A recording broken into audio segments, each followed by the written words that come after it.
വിഭവസമൃദ്ധമായിട്ടുള്ള ഓണസദ്യ ഒരുക്കാൻ വീട്ടമ്മമാർക്ക് ഇത്തവണ പാടുപെടേണ്ടി വരുമെന്നുള്ള കാഴ്ചകളാണ് തിരുവനന്തപുരം ചാല മാർക്കറ്റിൽ നിൽക്കുമ്പോൾ കാണാൻ കഴിയുന്നത്. പച്ചക്കറി വില ഉയർന്നതോടൊപ്പം തന്നെ തേങ്ങയ്ക്കും പയർവർഗ്ഗങ്ങൾക്കും ഉൾപ്പെടെ വില കൂടിയതോടുകൂടി ഒരു ഇല സദ്യയ്ക്ക് കുറഞ്ഞത് 50 രൂപയെങ്കിലും അധികം ചിലവാകുന്ന സ്ഥിതിയാണ് നിലവിലുള്ളത്. തമിഴ്നാട്ടിൽ നിന്നുള്ള പച്ചക്കറികളെക്കാൾ നാടൻ പച്ചക്കറിക്ക് 10 രൂപ വരെ വില കൂടുതലാണെന്നുള്ളതാണ് വ്യാപാരികളുമായി സംസാരിക്കുമ്പോൾ പങ്കുവയ്ക്കാൻ കഴിയുന്ന വിവരം. അവിയൽ, സാമ്പാർ, കാളൻ, ഓലൻ, തോരൻ, മെഴുക്കുപുരട്ടി, പച്ചടി, കിച്ചടി, ഇഞ്ചിക്കറി തുടങ്ങിയ വിഭവങ്ങളിലെല്ലാം തന്നെ പച്ചക്കറി പ്രധാന ചേരുവയായതിനാൽ തന്നെ വിലക്കയറ്റം സദ്യയുടെ ചിലവിലും പ്രതിഫലിക്കുമെന്നുള്ളതാണ്. തേങ്ങയ്ക്കും എണ്ണയ്ക്കും വില ഉയർന്നു നിൽക്കുന്നത് സ്ഥിതി കൂടുതൽ രൂക്ഷമാക്കുകയും ചെയ്യുന്നുണ്ട്. ഇഞ്ചി 100 രൂപ മുതൽ 200 രൂപ, ഒരു കിലോ ഇഞ്ചി 100 രൂപ. എവിടെ ചാലക്കട അല്ലാണ്ട് വേറെ എവിടെ കിട്ടും? എല്ലാം ഉണ്ട്, എല്ലാ പ്രാവശ്യം ഒരേപോലൊക്കെ തന്നെ, വലിയ കുഴപ്പമില്ല, എന്നാലും വിലയുണ്ട്.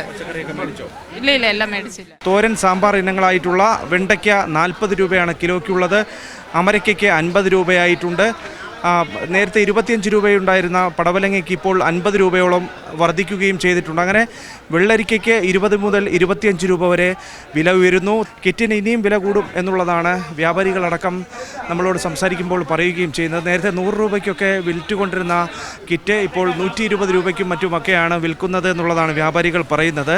അങ്ങനെ ഈ ഓണവിപണി മുന്നിൽ കണ്ട് തമിഴ്നാട്ടിൽ പച്ചക്കറി കൃഷി വർദ്ധിപ്പിക്കുകയും ചെയ്തിട്ടുണ്ട്. പക്ഷേ പച്ചക്കറികളുടെ വില ഉയർന്നു നിൽക്കുന്നതാണ് കിറ്റ് വില വർദ്ധിക്കാനുള്ള പ്രധാനപ്പെട്ട കാരണമെന്നുള്ള കാര്യം ഉൾപ്പെടെ അവർ പങ്കുവയ്ക്കുകയും ചെയ്യുന്നുണ്ട്. ഏതായാലും ഇനിയിപ്പോൾ ഓണം അടുക്കുന്നതോടുകൂടി ആവശ്യകത കൂടുന്നതിനനുസരിച്ച് വീണ്ടും വില ഉയരുമോ എന്നുള്ള ആശങ്ക ഉൾപ്പെടെ നിലനിൽക്കുന്നൊരു പശ്ചാത്തലമാണ് നിലവിലുള്ളത്. 1-2 ദിവസത്തേക്ക് കൂടും, അത്ര തന്നെ. ലാസ്റ്റ് പച്ചക്കറിയാണ്, അതും വന്ന് വാങ്ങിച്ചു. ഉത്രാടത്തിന് ഇറങ്ങുന്നില്ല.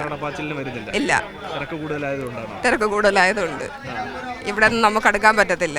ഓണത്തിന് തൊട്ട് മുൻപുള്ള അവസാനത്തെ ഞായറാഴ്ചയാണ്. സ്വാഭാവികമായും ഈ ദിവസം കച്ചവടം പൊടിപൊടിക്കുമെന്നുള്ള കാര്യത്തിൽ തർക്കമില്ല.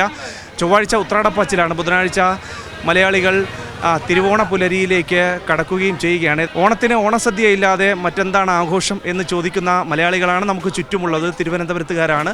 അപ്പോൾ ഫുൾ വൈബിൽ ഓണം ആഘോഷിക്കാൻ വേണ്ടി മലയാളികൾ ചാലക്കമ്പോളത്തിലേക്ക് എല്ലാ കൊല്ലവും വരുന്നത് പോലെ ഇക്കൊല്ലവും വന്നിട്ടുണ്ട്. പക്ഷേ അപ്പോഴും പച്ചക്കറിക്ക് തീപിടിക്കുന്ന വിലയാണുള്ളത് എന്നുള്ളതാണ് ആശങ്ക വർദ്ധിപ്പിക്കുകയും ചെയ്യുന്നത്. പത്മകുമാറിനൊപ്പം ചാലക്കമ്പോളത്തിൽ നിന്ന് അഭിജിത്ത് ജയൻ, സി മലയാളം ന്യൂസ്. ഏറ്റവും പുതിയ വാർത്തകളും വിശേഷങ്ങളും വിരൽ തുമ്പിലറിയാൻ സി മലയാളം ന്യൂസ് എല്ലാ ഡിജിറ്റൽ പ്ലാറ്റ്ഫോമുകളിലും ലഭ്യം.